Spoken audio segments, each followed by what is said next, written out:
I rather like the decision by the Jamaica Olympic Association, the JOA, to award and especially reward all the Jamaican medalists from the Paris Olympics. Gold medalists, or should I say gold medalists, received $3 million.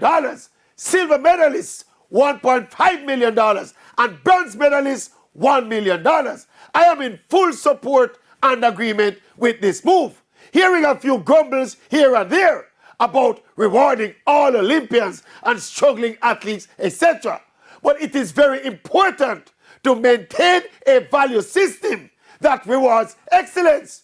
It's the rewards derived from excellence that will continue to drive and inspire the continued pursuit of excellence. And who's to tell, with the fall in the amount of medals won at the Paris Olympics relative to the previous 3 or 4 Olympics, maybe this action by the JOA will incentivize the next generation of Olympians to thrive even harder for more excellence.